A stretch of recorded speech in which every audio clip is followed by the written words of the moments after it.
Selamat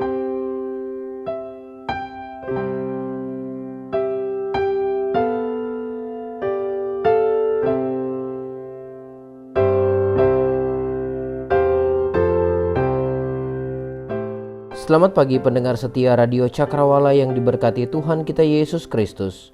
Salam jumpa pagi ini sahabat Cakrawala dalam kasih dan anugerah Allah bagi kehidupan kita yang percaya kepadanya. Sahabat Cakrawala, sesaat lagi kita akan bersama-sama mendengarkan renungan Oasis Fajar yang akan disampaikan oleh Mayor Kriston Harinei. Selamat mendengarkan, Tuhan Yesus memberkati kita.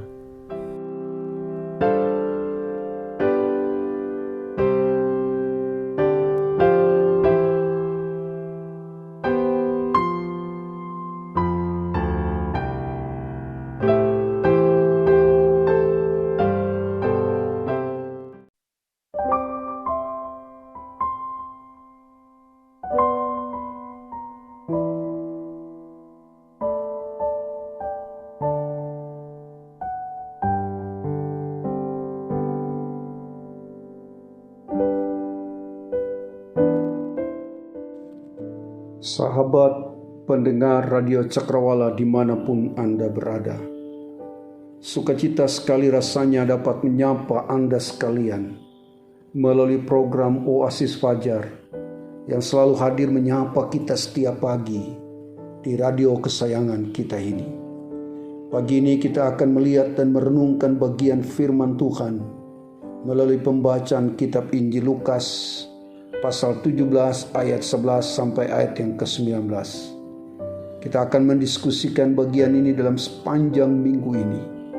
Karena itu, sebelum kita masuk dalam perenungan, saya sangat rindu mengajak kita untuk kita terlebih dahulu berdoa. Mari kita berdoa. Bapa kami di sorga, Bapa yang penuh kasih, kami bersyukur kepadamu. Kami bangun pagi ini dari istirahat tidur kami karena anugerah-Mu.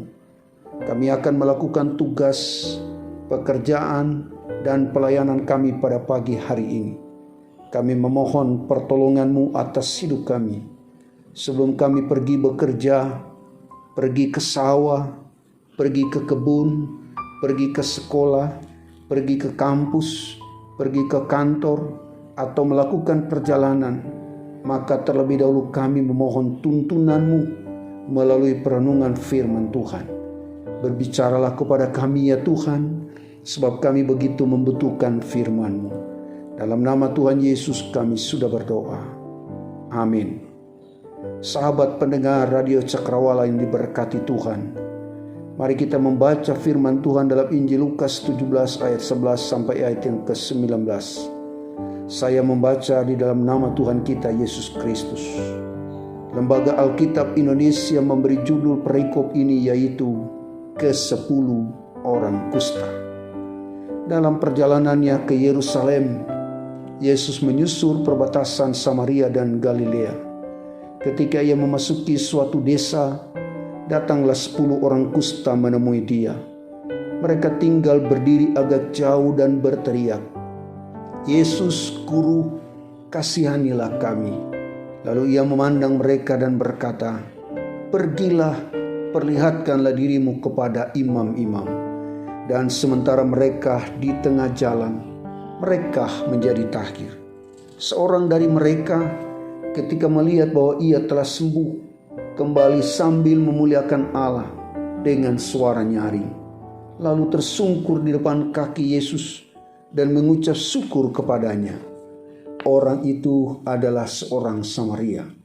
Lalu Yesus berkata, "Bukankah ke-10 orang tadi semuanya telah menjadi tahir? Di manakah yang 9 orang itu? Tidak adakah di antara mereka yang kembali untuk memuliakan Allah selain daripada orang asing ini?" Lalu ia berkata kepada orang itu, "Berdirilah dan pergilah, imanmu telah menyelamatkan engkau." Sahabat pendengar Radio Cakrawala yang diberkati Tuhan, fokus perenungan kita pada pagi ini ada pada ayat yang ke-11 yang berkata, dalam perjalanannya ke Yerusalem, Yesus menyusur perbatasan Samaria dan Galilea. Judul khotbah kita pada pagi hari ini adalah menerobos batas. Pokok pikiran yang hendak kita renungkan pada kesempatan ini adalah jurang pemisah adalah realita. Jurang pemisah adalah batas yang memisahkan. Dunia di mana kita tinggal selalu saja kita mendapati ada jurang pemisah. Sewaktu kita berbicara tentang generasi, kita selalu mendengar orang berkata, ada jurang pemisah yang besar antara generasi tua dan generasi muda. Sehingga selisih generasi akan menghasilkan cara berpikir yang berbeda antara generasi tua dan generasi muda. Begitu juga dalam berkomunikasi. Apabila di antara peserta komunikasi tidak terdapat pengertian yang sama mengenai lambang yang digunakan, maka terjadi jurang pemisah. Jurang pemisah dapat juga terjadi dalam dunia bisnis. Ada perbedaan antara yang kaya dan yang miskin. Sehingga tidak heran orang kaya semakin kaya dan orang miskin semakin miskin. Dalam pergaulan pun kita juga menemukan jurang pemisah antara anak pejabat dan rakyat biasa. Jurang pemisah dapat juga terjadi dalam lingkup keluarga dan pekerjaan. Sehingga ada anak yang mendapat perlakuan khusus, ada pegawai atau karyawan yang diistimewakan. Akibatnya, tidak jarang kita mendengar ada ungkapan yang berkata, "Oh, dia itu anak emas." Atau ungkapan yang berkata, "Oh, dia itu karyawan emas."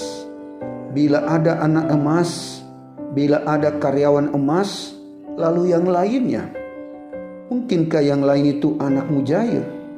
Inilah realita yang terjadi. Bahkan tidak jarang jurang pemisah dapat juga terjadi dalam dunia pelayanan, dunia gereja, dunia rohani. Ada juga jurang pemisah antara yang banyak memberi persembahan dengan mereka yang kurang memberi persembahan. Sehingga yang banyak memberi persembahan paling sering dikunjungi. Sakit batuk saja, opsir atau pendeta langsung datang. Sementara yang kurang memberi persembahan sudah sakit kanker, alih-alih dikunjungi, didoakan lewat telepon pun jarang. Begitu pula orang cantik, orang ganteng, bagus suaranya, lebih sering dapat jadwal pelayanan, memimpin doa, baca Alkitab, bahkan pimpin ibadah.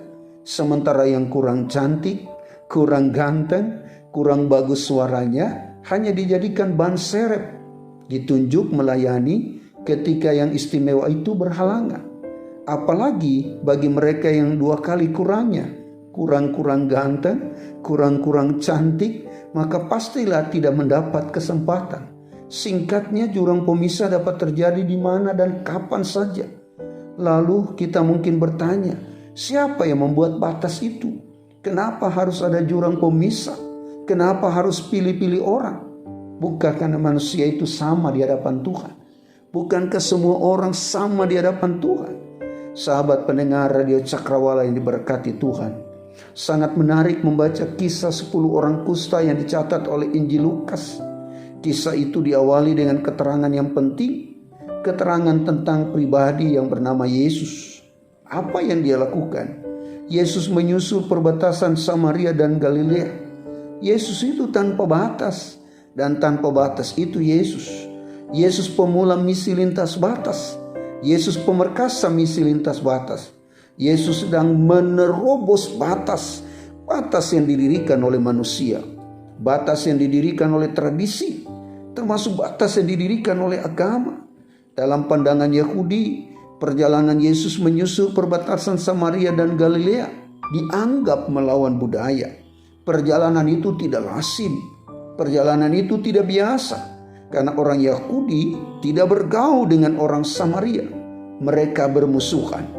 Jangankan untuk bicara dengan orang Samaria, menginjak kaki di tanah Samaria pun dianggap najis. Permusuhan yang berlangsung sudah cukup lama. Kebencian yang diwariskan secara turun-temurun. Jadi tidak mungkin orang Yahudi mau menginjakkan kakinya di tanah orang Samaria. Sahabat pendengar Radio Cakrawala yang diberkati Tuhan, mengapa terjadi gap antara Yahudi dan Samaria? Siapakah Samaria itu? Samaria itu keluarga dekat Yahudi sebenarnya. Dalam 2 Raja-Raja 17 ayat yang ke-24 sampai ayat yang ke-41, di sanalah kita menemukan asal-usul orang Samaria dikisahkan. Pada waktu suku-suku Israel dikalahkan oleh Asyur, banyak dari mereka diangkat dari tanah Asyur ke dalam pembuangan. Demikianlah sampai hari ini. Raja Asyur mengangkut orang dari Babel, dari Kuta, dari Awa, dari Hamat, dan Sefarwaim, lalu menyuruh mereka diam di kota-kota Samaria menggantikan orang Israel. Mereka memang masih berbakti, beribadah kepada Tuhan, tetapi sekaligus mereka juga beribadah kepada ilah dan mengikuti adat dari bangsa di mana mereka tertawan. Padahal ini merupakan pelanggaran identitas sebagai bangsa pilihan Tuhan.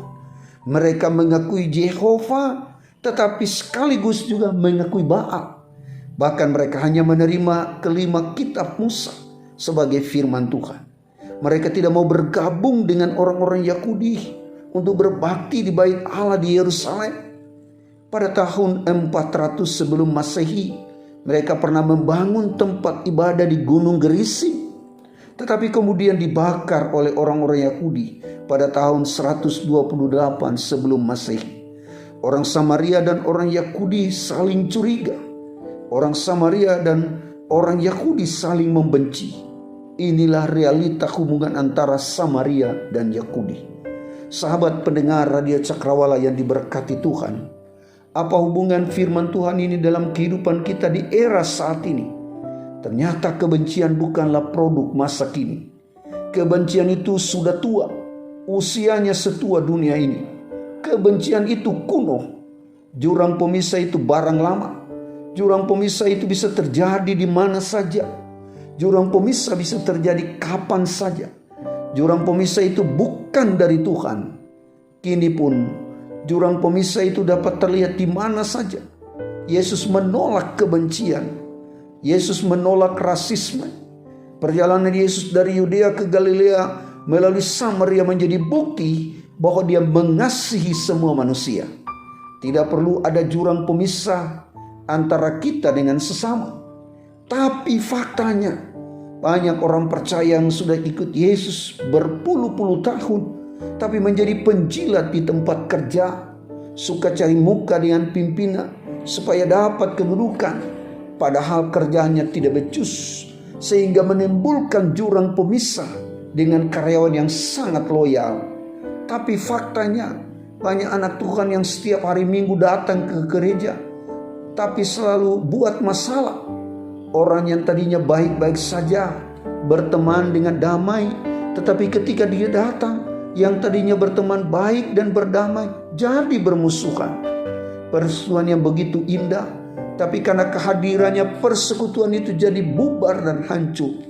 Faktanya saudara-saudara, banyak orang yang sudah jadi pelayan Tuhan, tapi bermasalah dengan papanya, bermasalah dengan mamanya, bermasalah dengan kakaknya, bermasalah dengan adenya, bermasalah dengan tantenya, bermasalah dengan omnya, dan bermasalah dengan tetangga di sebelah rumahnya, sehingga menciptakan jurang pemisah.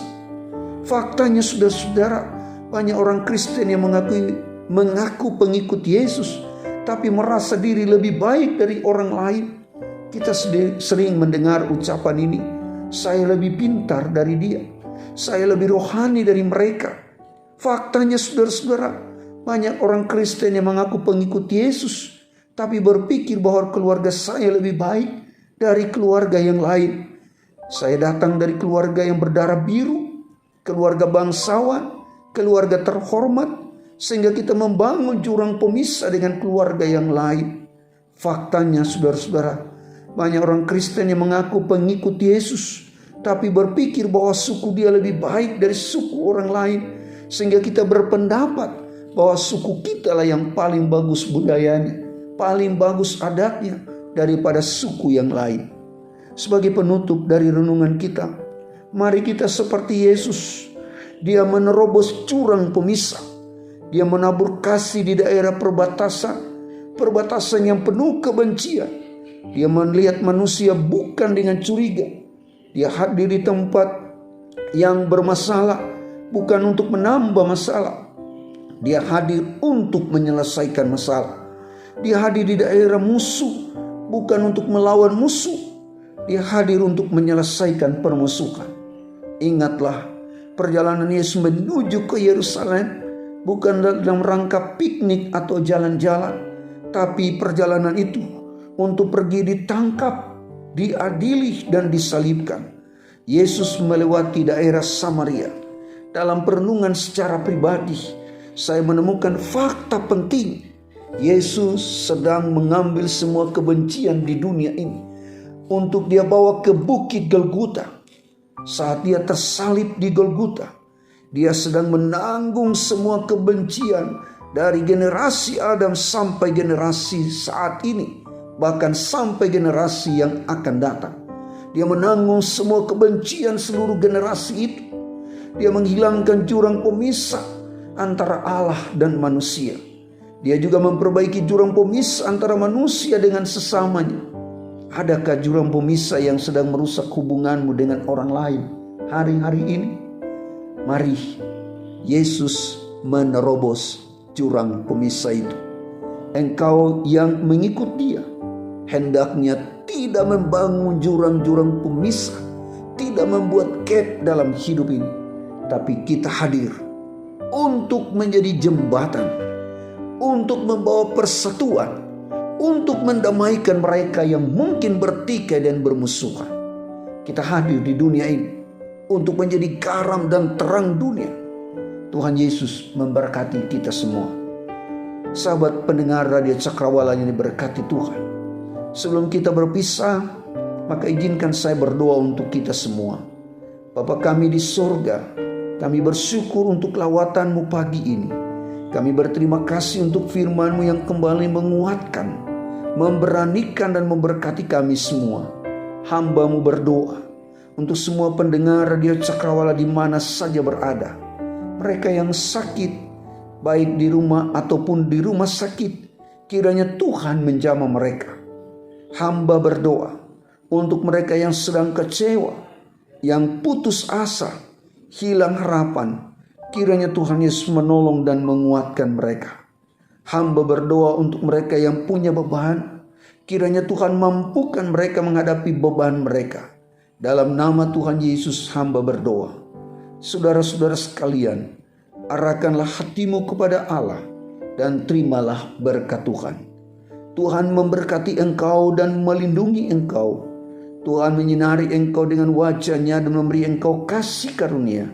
Tuhan menghadapkan wajah-Nya kepadamu dan memberi engkau damai sejahtera dari saat ini sampai selama-lamanya. Amin. Demikianlah perjumpaan kita.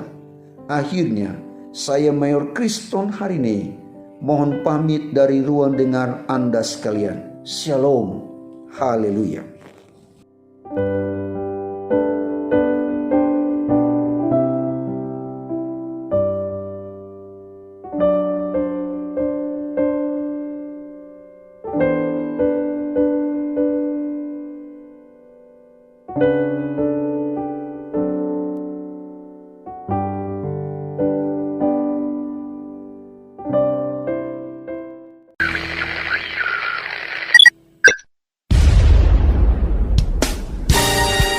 Pastikan Anda tetap bersama dengan kami di gelombang 89,2 FM, The New Cakrawala Radio.